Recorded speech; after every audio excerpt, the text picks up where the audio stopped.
गाइजहरू यो चाहिँ टोखा नगरपालिकाको टोखामा लाग्ने सपना तीर्थ मेला यो नयाँ वर्ष सँगसँगै सुरु भएको हुन्छ। यो चाहिँ यस्तो भव्य छ हेर्नु। अब यो स्पेसली काठमाडौँले चाहिँ मन्दिरको सहर पनि भन्ने गरिन्छ। यता पनि मन्दिर छ अनि यता पनि मन्दिर छ। यो आज चाहिँ अन्तिम दिन हो। यो यस्तो भिडभाड छ यहाँ हेर्नु पुरै मेला। यो मैले अहिले देखाइरहेको भाग चाहिँ थोरै भागले भाग हो। यसको जुन मेन ठाउँ चाहिँ अर्को साइडमा छ, त्यो पनि म तपाईँलाई देखाउँछु।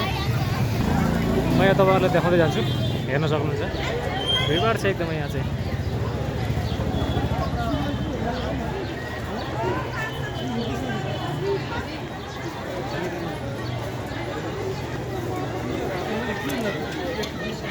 अब यो बजार चाहिँ स्थानीय व्यापारीहरूले चाहिँ बजारहरू पनि थाप्दैछन् र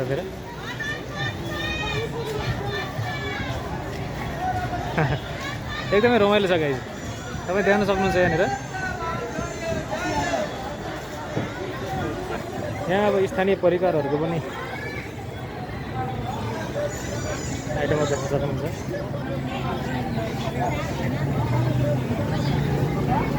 यहाँ जेरी पाकिरहेछ।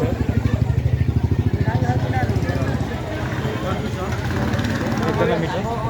तपाईँलाई म विशेष देखाउँदा चाहिँ एउटा चाहिँ यहाँनिर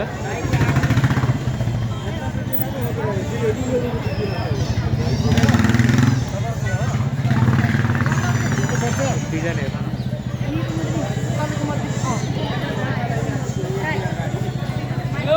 काठमा खोदिएको।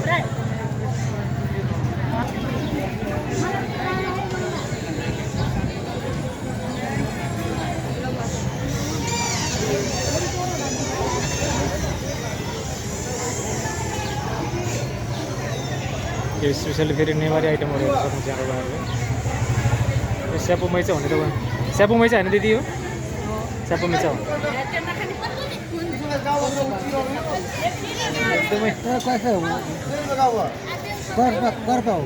एकदमै लोकल भाइब के यो नेवारी संस्कृतिको। यहाँ चाहिँ यो सायद पोहोरको मिठो होला। बाहिर ओपन छ। अब यहाँ चाहिँ हरेक शनिबार मेला त्यसै पनि लागिहाल्छ, तर नयाँ वर्षको सुरुवात सँगसँगै लाग्ने मेला। यो बाटोभरि पुरै रातै देखाउँछ। यो भर्खर रथ यात्रा भएर सकिएको हो। अब यहाँ हेर्न सक्नुहुन्छ यो मन्दिर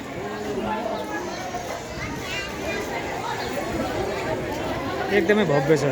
यो डिजाइन हेर्न सक्नुहुन्छ।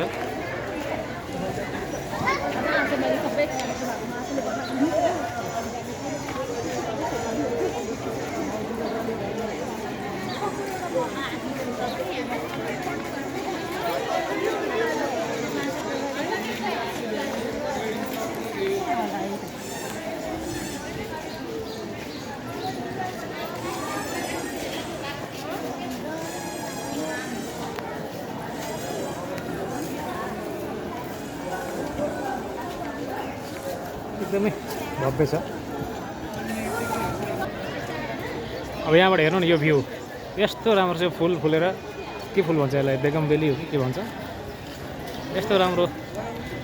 यो नेवार संस्कृतिले चाहिँ नेवारी जति पनि दाजुभाइहरू हुनुहुन्छ उहाँहरूले आफ्नो संस्कृतिलाई चाहिँ एकदम बरकरार राख्नुभएको छ, बचाइराख्नु भएको छ।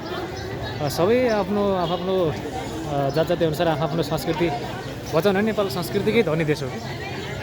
हो यहाँ हेर्नुहोस् यस्तो मन्दिर चाहिँ नि यता सँगसँगै सानो गुम्बा पनि छ यतातिर देख्न सक्नुहुन्छ।